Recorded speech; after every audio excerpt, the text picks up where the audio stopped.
Okay. All right, welcome everyone. Thanks for tuning in to this episode of the Hawaii Retirement Show. Today we're joined with Andy Panko, back third time on the show. Andy, thanks for joining us today. Hey, thanks for the invite. Looking forward to being back and chatting again. Awesome. Okay, so today what I have on the docket is we're going to talk a little bit about your IUL experiment, and we'll talk what index universal life is, a little bit about infinite banking and LIRPs and whatnot.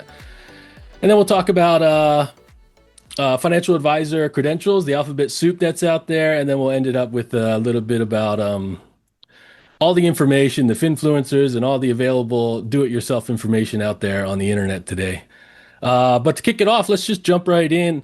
The IUL experiment. I thought this was super interesting. I love that you went about it this way because it's really easy to be a spectator and speculate, but then once you actually go through it, you can, it brings a little extra credibility and extra level of certainty.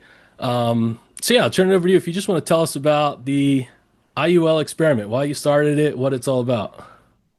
Yeah, so IUL, for those who don't know, stands for Indexed Universal Life Insurance. It is a certain form of permanent life insurance where, in addition to paying for an ongoing death benefit that lasts as long as you live, assuming you keep the policy in force from paying enough premium if and when necessary, it also accumulates a cash value, an accessible sort of asset amount of cash value that you can borrow against or you can take out if you want. There's certain tax considerations around how much you take out and et cetera. But the point is, it's also this sort of like sidecar. I don't want to call it a savings or investing account because it's technically not, but it's a savings or investing like account sort of bolted onto this permanent life insurance policy. So I first came across, I heard of Index Universal Life probably 10 years ago and, studying for CFP and learning more about the advisory and planning industry. It wasn't until maybe 2017, 18, 19 at the latest, where I started to get active on Facebook groups, retirement-related Facebook groups, and I saw a few people talking about things called tax-free retirement account, laser fund, Section 7702 plan, and other sort of things like that, and I'd never heard of those. And they were describing it, and it sounded amazing and tax-free and put some money in and all sorts of benefits. And I looked into a few and realized, oh, it's Index Universal Life Insurance. A common denominator across all of these different marketing terms that people were ultimately pitching, look into them more, and they were insurance salespeople, is that it's Index Universal Life Insurance that they're selling. So that sort of like piqued my antenna, and I was like, ooh, what is this, and why is everyone calling it something different other than avoiding saying it's life insurance? And so the more I researched and the more I got active in Facebook groups and the more I started following on social media people who were selling this product under various names, the more I was like, wow, there's a lot of interesting claims and hypotheses and assumptions and sort of marketing spin around this. And I just got more engaged and interested and tried to learn as much as I could. And there was lots of claims and projections like, oh, if you put in this much per year for 10 years, you never have to put more money in. And when you're 65, you can take out, whatever, $70,000 a year for life, tax-free. That sounds amazing. Right. And I started looking into it. And because it's life insurance, it's a private contract between insurer and the policyholder. It's not like buying an index fund or something where it's a commoditized product with observable data of what returns were for the last 5 years, 10 years, 30 years, where everyone buys the same thing. This is very bespoke, customized, unique, and private. Because it's private, there's no like comprehensive universal data set that covers and captures all of the Index Universal Life policies ever written since 1997 when the product started to see how have they actually turned out, specifically against how they were originally marketed, presented, and illustrated to people with this, guaranteed tax-free income for life kind of pitch. And so I just started asking questions and sort of probing and kind of slowly poking holes in a lot of claims that people were making, namely on social media, about these Index Universal Life policies. And I started getting increasingly told, you don't know what you're talking about. You don't sell insurance. You're biased. You're a traditional advisor, that they'd use that as if it's a bad word, who only does asset management and planning. You don't sell insurance. So like, of course you're against this product. And I was like, I don't think I am. Like, I'm skeptical of it because a lot of the things being said about it don't seem to check the smell test in my mind. I'm not inherently against it. I just don't think it's getting marketed appropriately. And so anyway, so I was like, okay, I couldn't find reliable, accurate, comprehensive data about how have these things actually done, not just cherry pick one policy that happened to work really well for someone, but like collectively how they held up versus expectations. And that simply doesn't exist, or at least not that I can find. So I was like, okay, I guess let me buy my own so I can see firsthand how this plays out. And I want to share it all with the world, redact sensitive public, private information, but share all of it with the world, the initial policy, all the annual statements, the initial projections, et cetera. So that's what I did. Now, I did do this as an experiment. I mean, not to sound like jerky about it, but I got the smallest death benefit, the smallest policy I can get, because knowing this might not turn out as expected, I don't want to overdo it with putting a lot into it. So let me get the smallest I can get, but still try to have it structured and funded as optimally as possibly for being a small policy. So people can't hold it against me that, oh, you didn't put enough in, or you didn't structure it the right way, or et cetera. And so that's what I did. And so I got a policy. It's all shared online. The IUL Experiment.com is the website I created for it. You go on there, you can see every document for it, all the, the full initial policy, the full, few dozen page policy, a couple of different illustrations of fee analysis with the projected fees every year. I've had the policy just over 3 years now. So there's 3 annual statements where you can see how this thing is actually kind of mapped out compared to what was projected. Mm-hmm. And that's kind of it.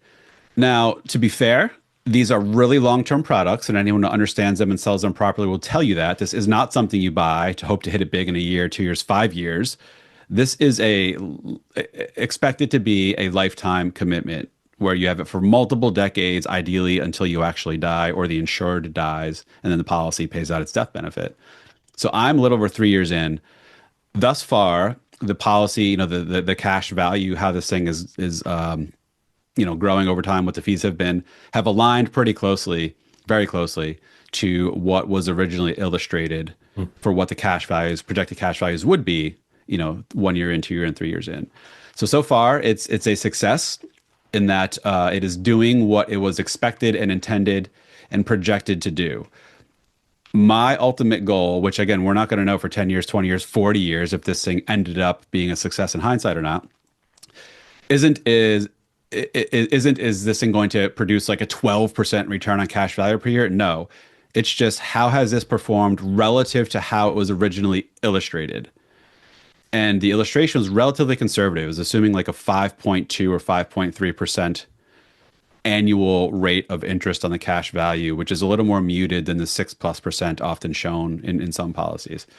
So anyway, so that's what it is. It's available for anyone who wants to see it.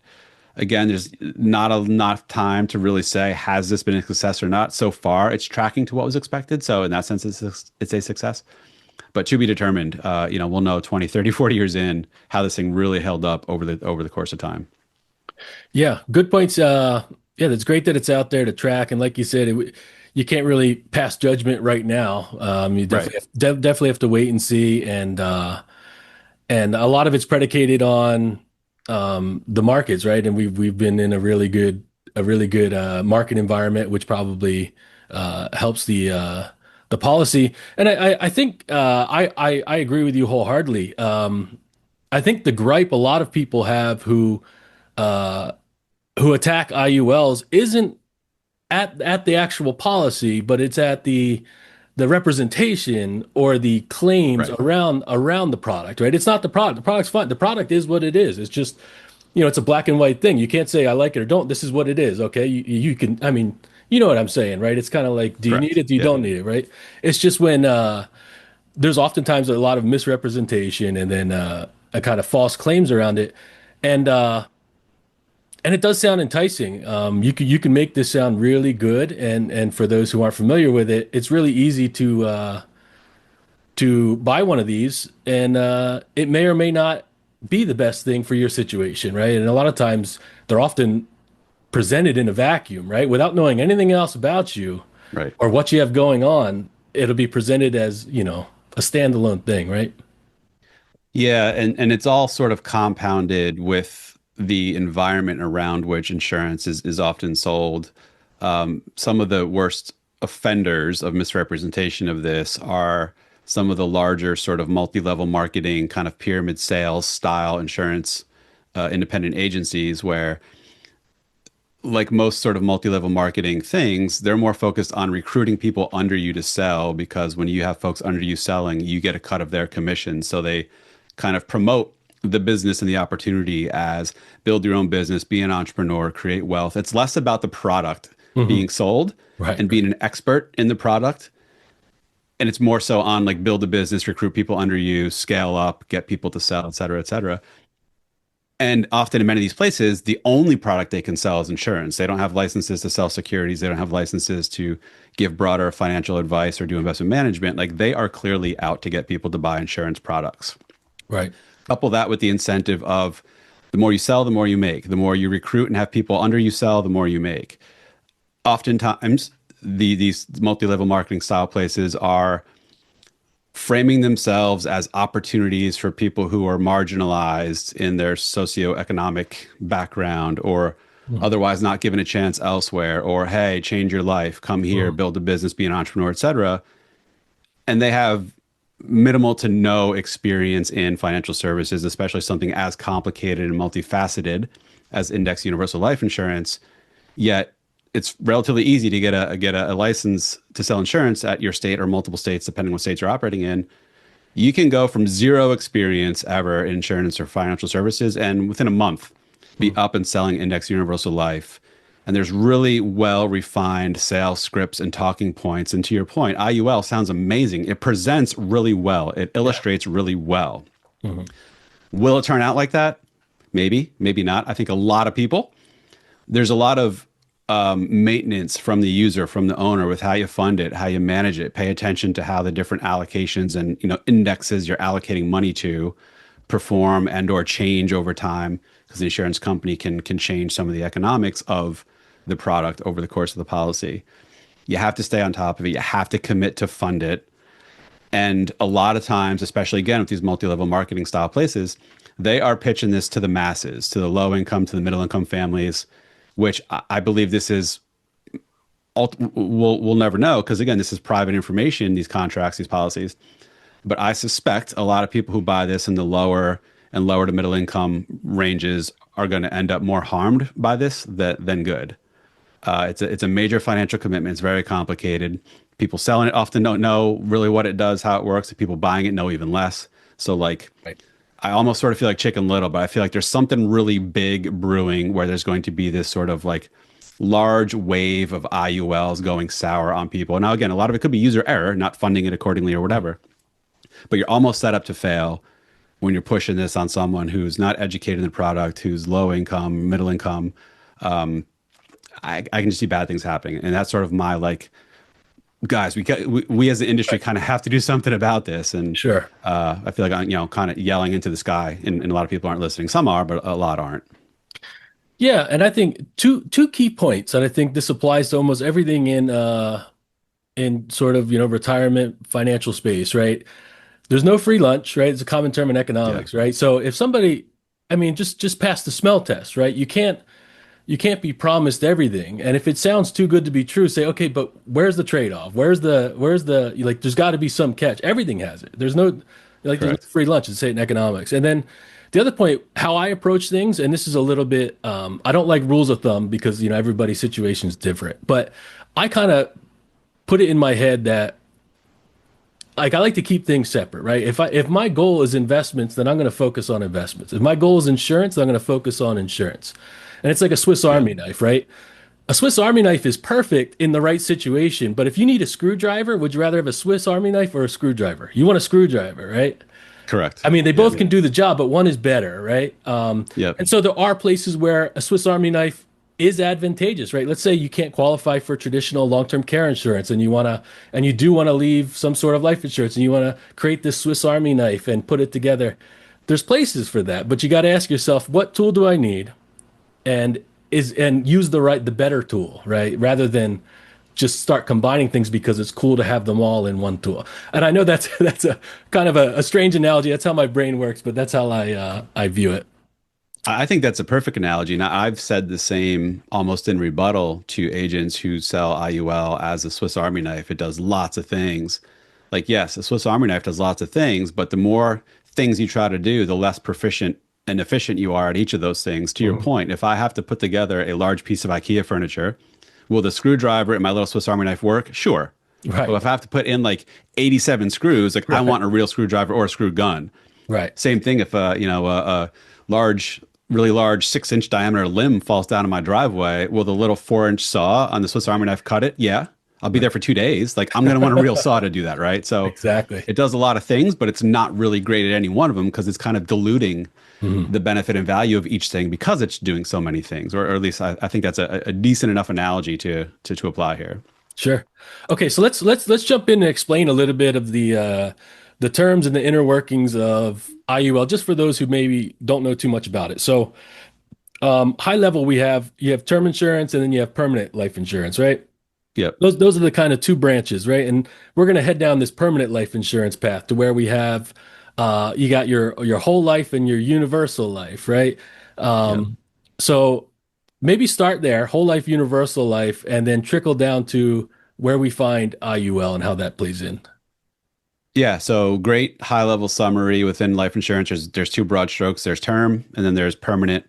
Term you have for like let's say 20 years. You have a fixed cost during those 20 years. At the end of 20 years, if you didn't die in the interim, like it's over. You get nothing back. You don't get a death benefit. You don't get a refund. It's just gone.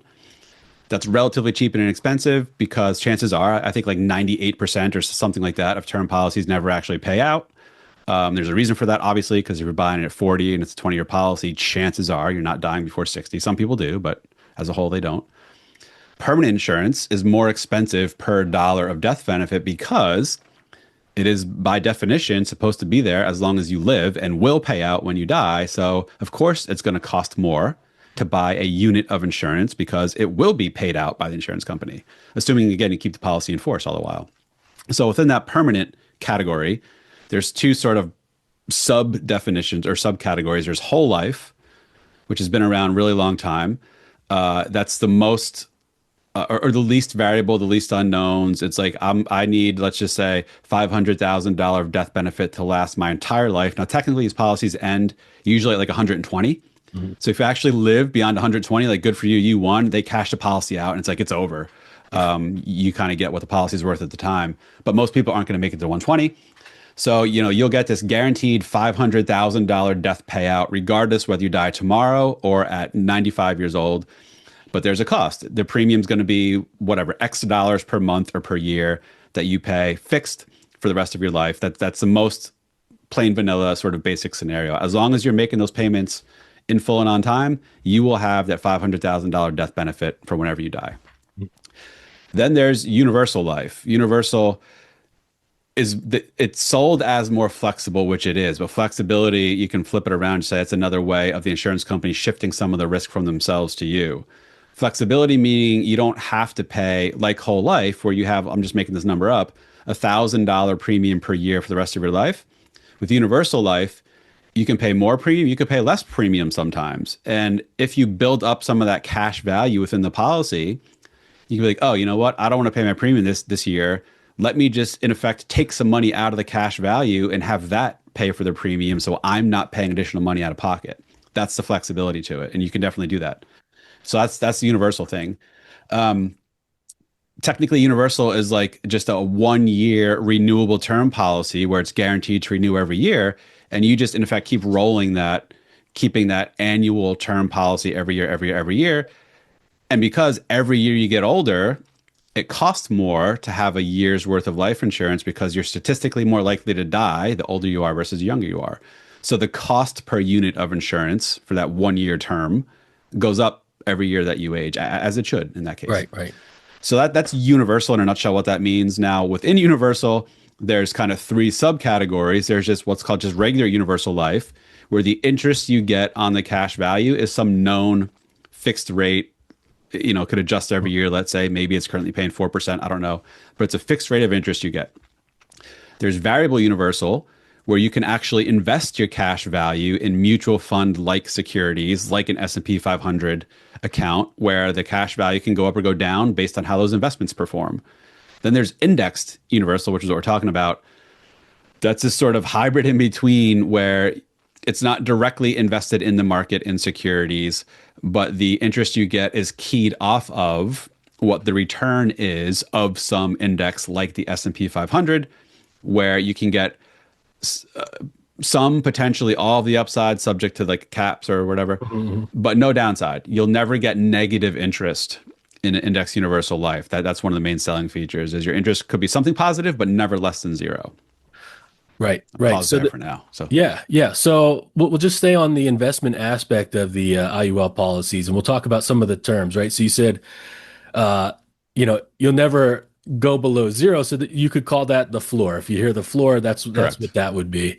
Yeah.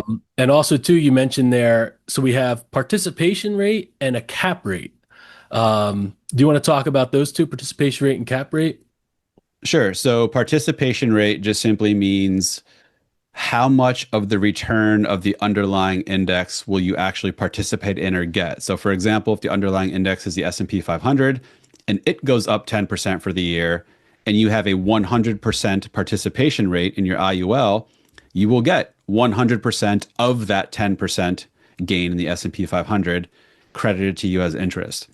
The other common mechanism in there is called a cap, Mhm. which means it's the maximum amount of interest you can get for a given year or 2 years or whatever your interest crediting period is. Usually these are 1 year, but they could be longer. So going back to that same example, let's assume you have 100% participation in the S&P 500, but a cap of 10%. Assume the S&P goes up 15% for the year. You'll participate in all 15%, but you'll get capped out at 10. You won't get more than 10% interest. Or if the S&P went up 8% for the year, you'll participate in all of that 8% and you'll actually get 8% because that's below your cap of 10% where you're kind of, maxed out with what you can get. Yeah, and this is it just goes back to trade-offs. This isn't a bad thing, right? Because you're Yeah. you're you're assuming, well, I'm not going to lose money. So what's the trade-off for that? You're not going to get to participate in the highs, right? And that's a fair trade-off.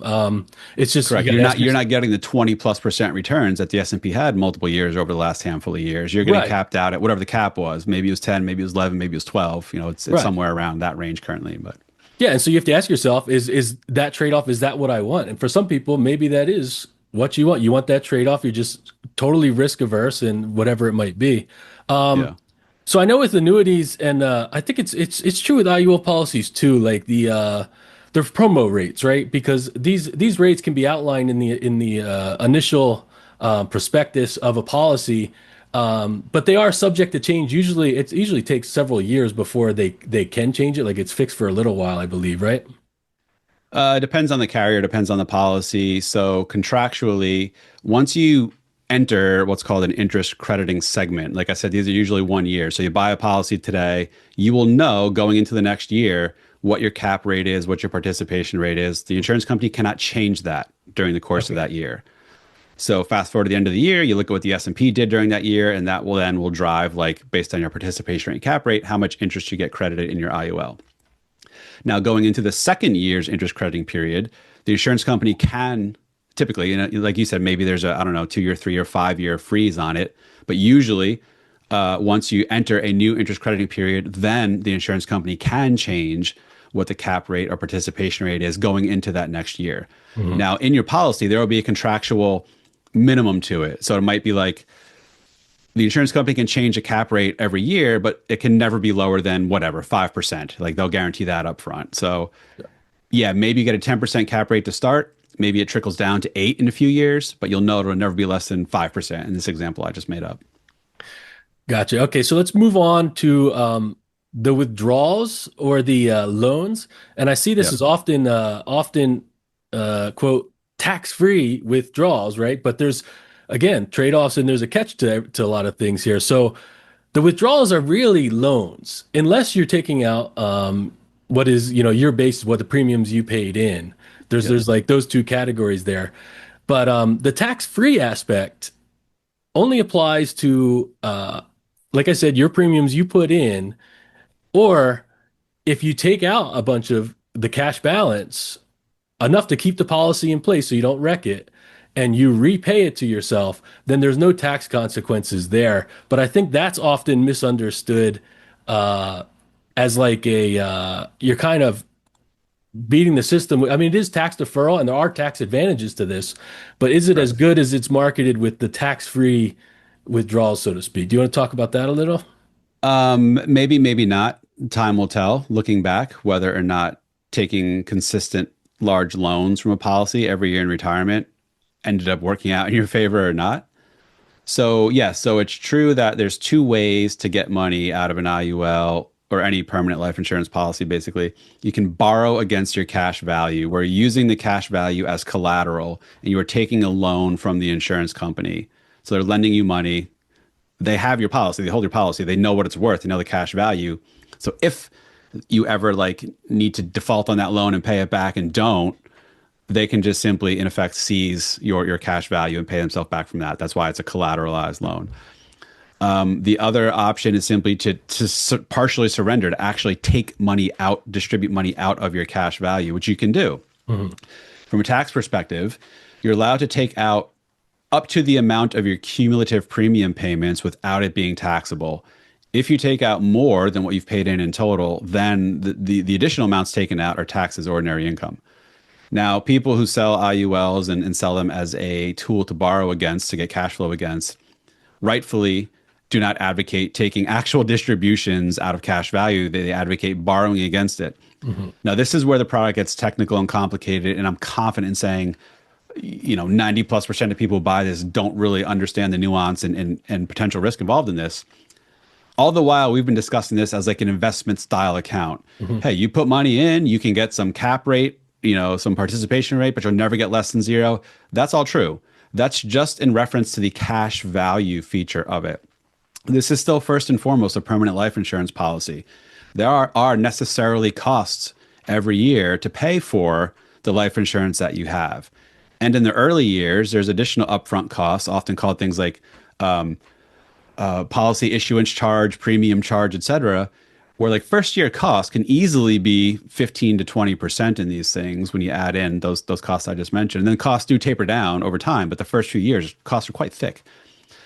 And so I'm trying not to dilute this too much, but the cost of insurance that you pay is a function of how much death benefit you have versus how much cash value there is. Because if you have, let's say, a nominally stated $500,000 death benefit, but you have $300,000 of cash value built up, if you were to die, your beneficiaries only get 500 grand. Technically, what the insurance company is doing is giving your beneficiaries your $300,000 of cash value that you built up, and then they're only kicking in 200 grand from their own coffers. That 200 grand is called the net amount at risk. And that 200 grand is the dollar amount on which you pay the cost of insurance. Because again, that's the insurance company's money you're actually playing with. The other 300 grand is yours in effect. So if you actually take money out of cash value, you're now increasing the net amount at risk, and you now are making the insurance company having to pay more if you die to pay out the death benefit. They're going to charge you more for that. The cost of insurance will apply to that larger net amount at risk. So worst case, if you actually take money out, you can drive this sort of like self-fulfilling downward spiral where you take money out, the cost of insurance gets larger. If you're not paying more money in, the cost of insurance comes out of cash value, further driving down cash value, further increasing the cost of insurance, et cetera. So that's where these things can get dicey. And I'm confident saying majority of people who buy them don't understand or appreciate that. They just view it as an investment account that some dude sold them. So that's why you want to take loans against it, because you're not actually depleting down cash value when you borrow against it. The tax-free claim is accurate because, and this isn't unique to life insurance, anytime you borrow money and go in debt, let's call it, that's not income. Like you're just taking on loans, whether you borrow money to buy a house from a mortgage, whether you borrow money from a credit card to buy dinner for $100, like the credit card company's advancing you $100 to pay for that dinner. That's not $100 of taxable income. Of course it's not. It's not income. It's debt. Borrowing against a life insurance policy is no different. So it's true that taking loans is not taxable, but there's an added cost. It is a loan. There is a cost of interest to it that the insurance company charges. Currently, it's around 5-ish%, depending on carrier. But that now is an additional cost of the policy. So on top of the cost of insurance and any other admin charge or other ongoing fees there might be, you now have, let's call it roughly 5% interest charge on the amount borrowed further coming out of cash value, which again can potentially, in worst case, lead to this scenario where like your cash value keeps ticking downward, the cost of insurance keeps going up, which makes cash value tick down faster. Mm-hmm. So anyway, can it work? Yes. This illustrates really well. The people who are the most sort of misrepresentative of this, we'll call IULs, like the $1 million baby policy. Like, hey, buy this on your kid, put in X amount of dollars for 10 years, sit back and wait, let the money just grow and compound within cash value. When the kid's 60, he or she can take out $100,000 a year in loans for the next 40 years, never have to pay it off because they'll say the policy will self-support itself and the cost of interest, which again can happen, but there's no guarantee. Maybe it won't. The interest rates on the loan can go up. There'll be contractual caps on how much interest the carrier can charge. But just because your loan's 5% now doesn't mean it won't be 6, 7, 8% interest some point down the road. Again, further kind of like eating into cash value if that interest charge gets too big. So a lot of moving parts, very complex. My ultimate angle is, can these things work as projected? 100% they can. Will they? I'm skeptical. No one can prove that the $1 million baby concept of buying an IUL, or even on yourself, not a baby, but like buying it at 40, funding it for 10 years. When you're 60, start taking out loans for 30 years. That's a 50-year transaction I just discussed. IUL only came into existence in 1997. There's not a single IUL that's more than, what's the math on that? 29 years old? 28, 29 years old? Yeah. Interesting. Yeah. So like there is no single case of someone having built up an IUL and then took large loans every year for 30, 40 years from it. It's just not possible. So now we're never going to know until 30, 40 years from now whether or not these things have indeed performed as expected with these large annual loans. For what it's worth, people who really know, in my opinion, really know IULs well and are really pragmatic and realistic about how they present them will say, no, don't buy this with the expectation you're taking out big loans every year for 30, 40 years. Like David McKnight, for example. Hopefully he was okay with me dropping his name. Tremendous amount of respect for him. He goes about presenting and positioning and discussing IULs the correct way. Even he's like, he cringes. I'm paraphrasing, but he cringes when he sees people pitch these as takeout loans for every year in retirement. He's not okay with that. And I more align with him because I know he views these things more, again, pragmatically and academically and more realistically than a lot of people who sell them. Yeah, and I think it's kind of quieted down maybe just on my what's passing through my feed and whatnot, but infinite banking plays into this. And I think everything you described, I think there is a person in which this might work for. And in my from my vantage point, if you're very well off, very well, ultra high net worth, and you want to leave some sort of legacy through a life insurance policy, and you want to have the ability to maybe take these loans to purchase a new real estate investment. I mean, you're talking somebody who's really up there in the socioeconomics, class here, who's really wheeling and dealing. I think there could be a place for that, and I think that's where this infinite banking thing kind of ripped through social media at one point. But essentially, it's just everything we've just talked about. It's an IUL policy, borrowing from yourself, the flexible borrowing. Any thoughts on the infinite banking, bank on yourself, as they say? Yeah, that's funny. So the sort of originator of the concept is Nelson Nash, came up with the infinite banking, or at least widely popularized it, I should say. He's the one most associated with it. He, at the time, and even now, or his institute, the Nelson Nash Institute, highly advocate infinite banking as he put it forth, should only be done with whole life insurance from a mutually owned insurance company, and it's a participating whole life policy. Okay. He is not supportive of using something like an IUL because it is that much more riskier. There's more variables, there's more unknowns with it. So it's actually interesting to see different factions within the insurance world. There's people who are like gung-ho into IUL and IUL only, namely because that's what their agency, pushes them to sell. Then there's others who are staunchly opposed to any sort of universal product and are only whole life because it's more stable, you know what you're going to get, whatever. And they just sort of butt heads. So depending who you ask, the term infinite banking or bank on yourself should not be used in context of owning an IUL. It should only apply to whole life. Gotcha. there is no, whatever. Different people have different opinions on that. So, infinite banking, just basically try to sum this up, but it's called Bank on Yourself or Infinite Banking. It's pitched as remove the banks from the equation. You become your own banker, which is a misnomer because you're borrowing money from an insurance company as opposed to a bank. So in effect, you're banking on the insurance company. But how they frame it and color it as banking on yourself is that you own, I'll use again the example of a participating whole life policy from a mutually held insurance company. You put a lot of money into as much cash value as you can, and then you borrow against that. And then you pay those loans back. So the reason why you borrow against the policy is that you're not taking money out of the policy. So the policy is still getting its interest crediting, whatever that interest rate is, 4, 5, 6%. And you're taking this loan. And now, to be fair, loans against insurance policies are usually lower cost of interest than like margin loans from brokerages or even mortgages on houses currently. So like I said, you can borrow 5-ish% interest against a life insurance policy. 30-year mortgage is what? 6 something percent, mortgage, margin loan against a brokerage account is probably upwards of 10, depending on the account size. So you borrow, and then in a perfect world, you borrow the money to put into like income producing assets like real estate.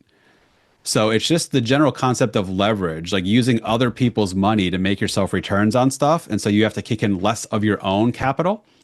Leverage works phenomenally well when it works well because you're just amplifying the returns that you're getting. It's a double-edged sword, though. Leverage amplifies losses as well. If you borrow a loan from your insurance policy at 5% interest, you put it into a real estate deal, that thing ends up being a complete flop. You're not earning interest on that, whatever, 200 grand you put into this, like it went to zero. So like now that leverage and that borrowing actually hurt you. You don't have the cash to pay back the loan, and now you're kind of putting a drag on your policy. There is a good book. I'm not incentivized. I get no compensation for saying this, but Nelson Nash did write a book about the infinite banking. I forget what it's called. It's called Bank on Yourself or Be Your Own Banker or something like that. I do recommend reading it, whether you're in insurance or not. It is very insightful, thought-provoking, and sheds a lot of light on the concept. And if you read that book and understand it, you'll be taken back at how so many people who sell insurance misrepresent and misunderstand the infinite banking concept when they're pitching it. Gotcha. Okay, so let's I'm just gonna wrap up with a couple points and we'll move on to our next topic here. But you can overfund these, and they would be classified as a MEC, a modified endowment contract, in which distributions will be treated as LIFO, meaning the gains come out first, withdrawals become taxable first, plus a potential 10% penalty. So in other words, you just can't stuff this thing with unlimited amount of money, or else there would be some consequences to that. The other Yeah. thing worth noting is built around the same premise as kind of the infinite banking and the IUL. Same premise. Maybe it's using the just whole life versus IUL. Is this idea of life insurance retirement plan, a LIRP, and it kind of falls into everything we just talked about, but it's kind of structured as you're creating a retirement through these this same permanent life insurance, everything we just talked about.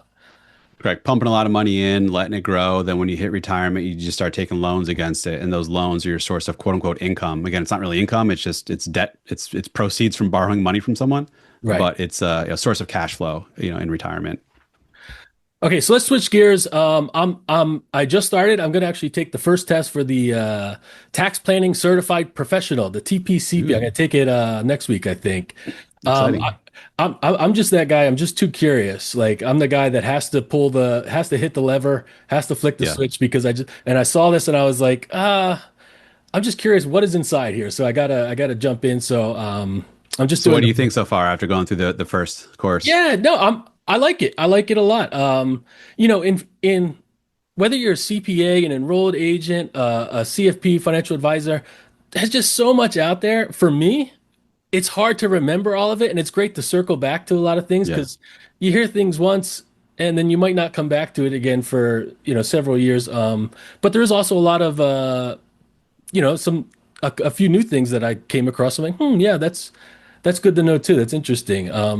And so far so good. I like it. Yeah, we'll see how it goes. So what I wanted to talk about is well, you can share your thoughts on the tax planning certified professional as well, but I wanted to kind of get into the world of financial advisor credentials.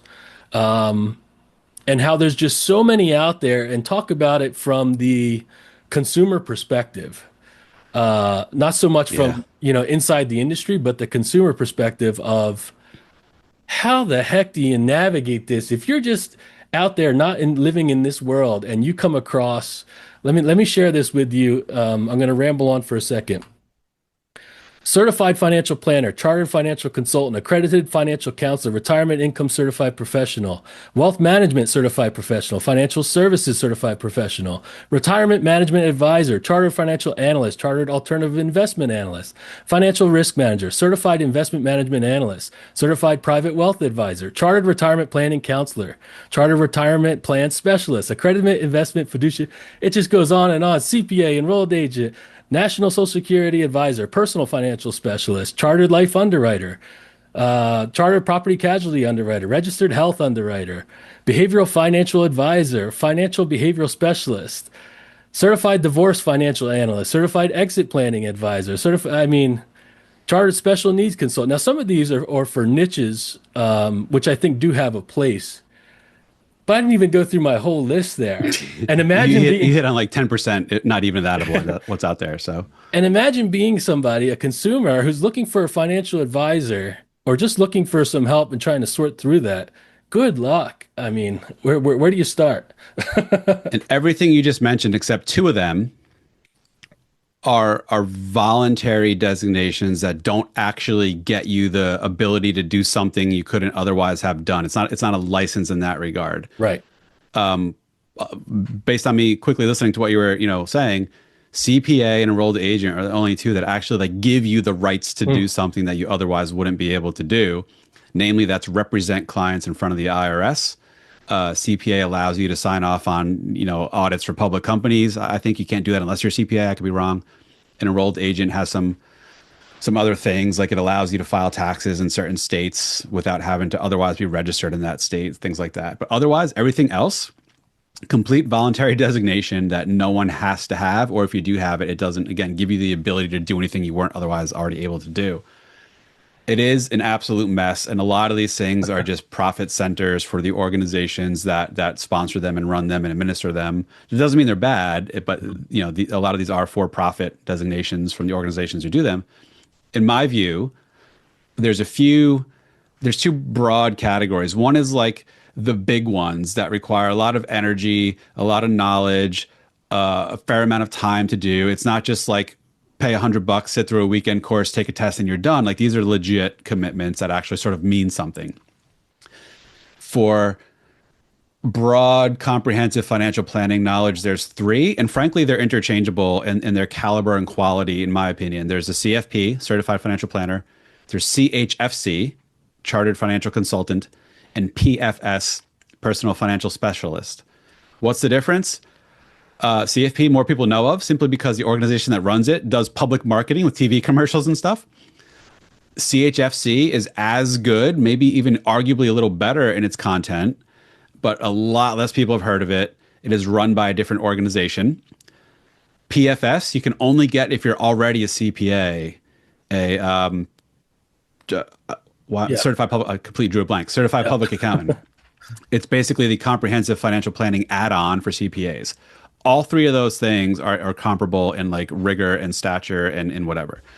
Even still, having that doesn't mean the person is a experienced expert in all things financial planning. It means they went through a minimum level of testing and education and a certain amount of experience to check the boxes necessary to qualify them to use that designation. But still, those are like the big important ones for financial planning. For investment management, CFA, Chartered Financial Analyst, hands down, means a lot.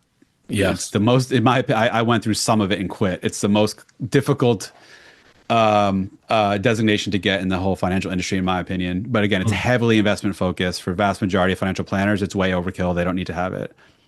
CPA, obviously the gold standard for tax stuff. Even still, that's overkill for financial planners doing like personal financial planning, because like 3/4 of the content of CPA curriculum and tests you have to take doesn't directly apply to financial planning. It's like legal and business environment or something like that. It's auditing and it's like financial statement preparation. Like you're never going to do that stuff as a individual financial planner. The four, I could be wrong, but like I think again, there's four modules, or that could be really dated. This was like 20 years ago. But one of the modules is like tax legislation. So that obviously directly applies to tax knowledge to financial planning. Enrolled agent. It is a license issued and overseen directly by the IRS. Like I said, it gets you some things that other people don't have. Like you can file tax returns in California without having to separately file in California as a registered preparer. It doesn't make you an expert in tax. Again, means you were able to learn and sit through three tests. Learn content, sit through three tests. But at least evidence is that you put in some time and energy to get yourself exposure to a wide range of income tax related things. Anything else you consider like the big ones that really have some meat behind them? No, I think that's good. I think there is a place for the real niche ones, like the what was it, the chartered special needs consultant. I'm sure Yes. if Yeah. you Yeah. work in that kind of space, or there's a divorce one as well. If that's really where you hang your hat, or the exit planning, then I think there's a lot of you know uh, validity to having those and seeking somebody who specializes with that sort of training there. Agreed. Yeah. I didn't mean to discredit all the other ones I didn't mention. Like I have two other ones, the RICP, which is Retirement Income Certified Professional, and TPCP, the Tax Planning Certified Professional. Again, doesn't make me an expert in those related fields, but it means I've had that much more exposure and formal education and some testing in various areas of retirement income related stuff and tax planning related stuff. So they're 100% helpful. I have no regrets about getting them. Um, I wouldn't hire someone simply because they do or don't have Sure. certain of those credentials, though, is what I'm getting at, I guess. Yeah, and that's kind of the broader point that I wanted to make for any listeners out there. Uh, you can have a average advisor with all the credentials. Vice versa, you can have a great advisor. I'm sure there's some great advisors, Andy, out there who have Yeah. no credentials at all. They have zero, and I bet you they do a great job and they're great at what they do. So it's just kind of understanding. Don't put too much weight in any of these things, other than, like you said, there's obviously licenses, right? If you need an enrolled agent or CPA for those things, but Correct. Yeah. um, Agreed. yeah, I know some planners that have no designations that, nothing we just talked about, and are sharper, better planners than some people I met with the CFP and some of those other ones. So you never know. right. Generally speaking, I want to believe people with the designations, in theory, all else equal, should know a little more, should have been exposed to a little more. But again, there's no guarantees. There's people without them that are better planners. Yeah, and I wanted to approach this from the consumer perspective. Reason being is, well, twofold. One is you hear in the news now there's going to be this great wealth transfer, right? 100 trillion is expected to transfer over the next couple decades. Some of those individuals who are the in inheriting are going to be looking for probably financial advice. So how do they navigate that?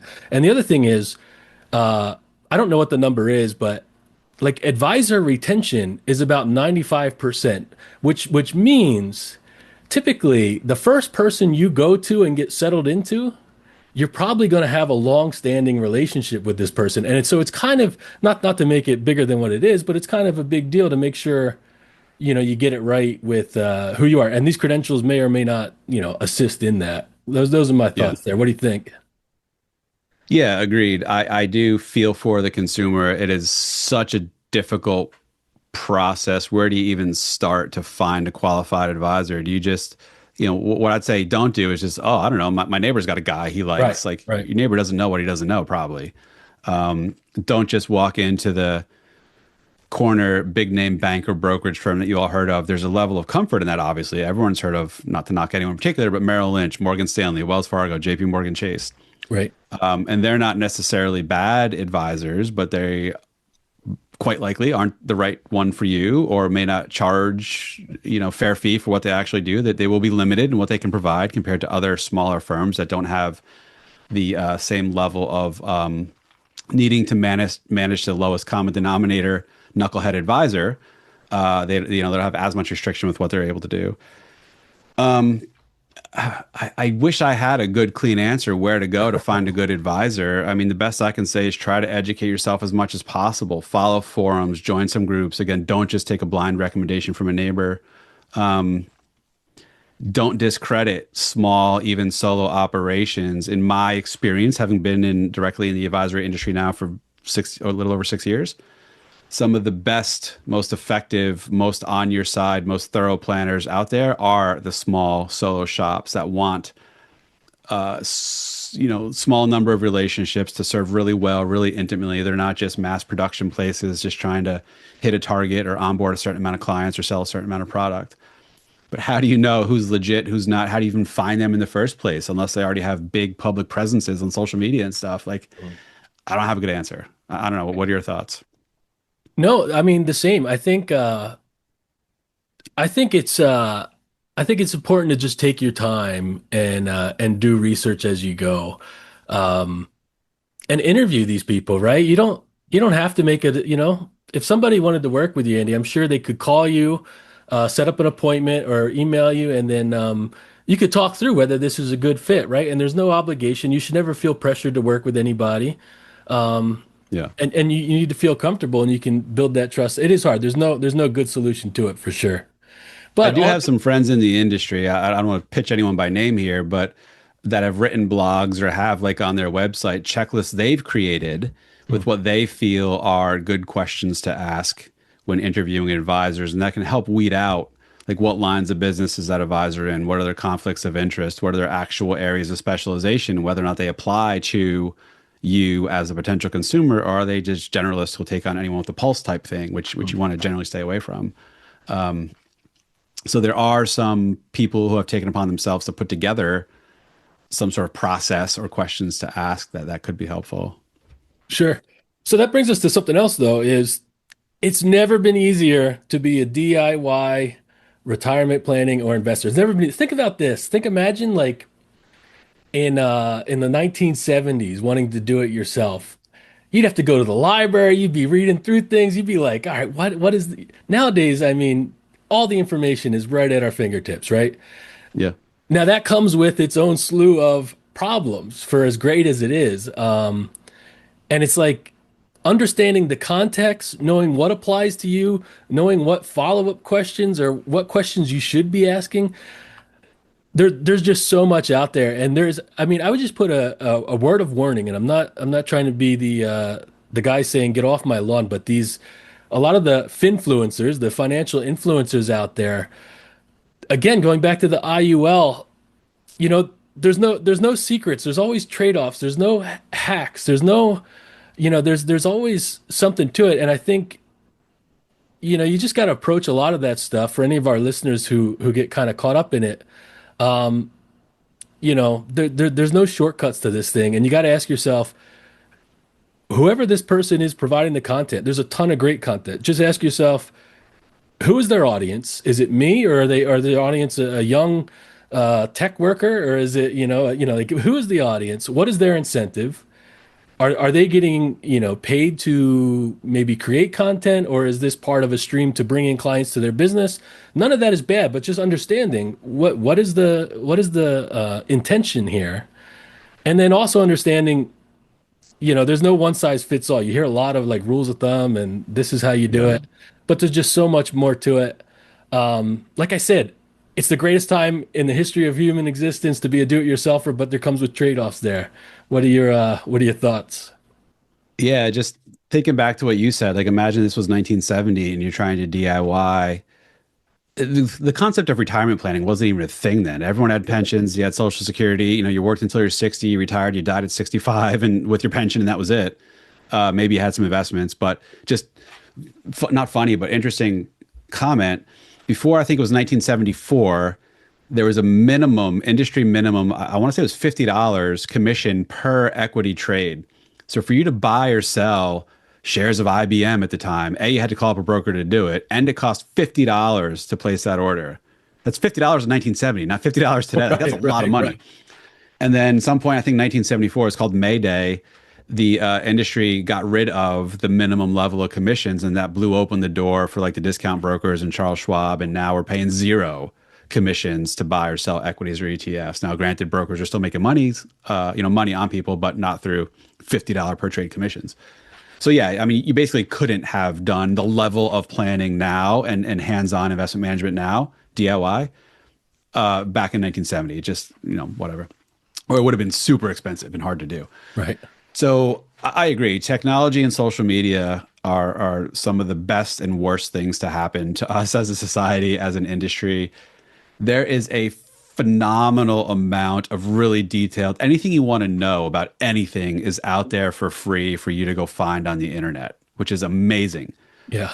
There's also basically no filter, no restrictions on any clown doing and saying whatever they want to do, no matter how wrong the information is, like the FinFluencers. Just my own personal view. Anytime someone's like, here's a secret the IRS or the rich don't want you to know, just stop, turn around, like run away from that person, because they're trying to sell you something and trying to be flashy about it. So it's hard to sift through. And the people who know the algorithms, know the process well, the really good FinFluencers, like they will get you hooked. Is their information always good? No, not always. Is it right for you? Is it personalized? Is it specific? Generally, no. Personal finance is more personal than it is finance. Like, yeah, it's good to learn general concepts and topics online, but translating that to how you should or could actually do it or implement it is where you don't get that just from Googling or AIing something. So I have mixed thoughts. I mean, I definitely see a lot of worst case scoundrels and nefarious people looking to take advantage of others through finfluencing and social media. I see others who just have good intentions, but really don't know what they're talking about, which is dangerous. And then there's just some fantastically good and thorough, legit, give it away for free content sources out there about this stuff. So you gotta have to, again, I don't have a great answer how best to sift through this. Do you have anything wise to share here? No, I don't. It's yeah, like take your time, and there's unfortunately there is going to be some onus on yourself to do your own research, right? And you got to live with your decisions. But it's a great time to be alive in the retirement planning space. I think it's been shifting now for years, longer than I've been in it, and it's headed in a great direction. Yeah, Andy, it's always great chatting with you. I appreciate you coming on. Guest today, Andy Panko. Andy, if anybody wants to check you out, can you give us your the podcast and any other info? Yeah, I'd say the best place is I created a hub for all of my various social media content, which is actually separate and distinct from my advisory business. It's just me as an individual giving out financial info and content and education. It is retirementplanningeducation.com. From there, you can find the podcast by the same name, the YouTube group by the same name, the Facebook group by the same name, or YouTube channel, I should say, Facebook group. There's also a blog, and there's a link on that to the IUL Experiment for those of you who want to pop in there and check it out. Awesome, Andy. Appreciate it. Great. Thank you, everyone. The opinions and statements presented on this show are for general information only and are not intended to provide specific advice or recommendations. Never make any investment or financial decisions based on information offered on this show without first consulting your financial, legal, or tax advisor. All economic and performance information mentioned on the show is historical in nature and is not indicative of any future results. All indices mentioned on this show are unmanaged and cannot be invested in directly. All information is believed to be from reliable sources. However, we make no representation as to its completeness or accuracy. Lastly, all opinions expressed by Jason Katita and any guests on the show are solely their own opinions and do not reflect the opinions of or are endorsed by ToBA Financial. For Jason Katita, investment advisory services are offered through ToBA Financial LLC, a registered investment advisor offering advisory services in the state of Hawaii and in other jurisdictions where exempt from registration.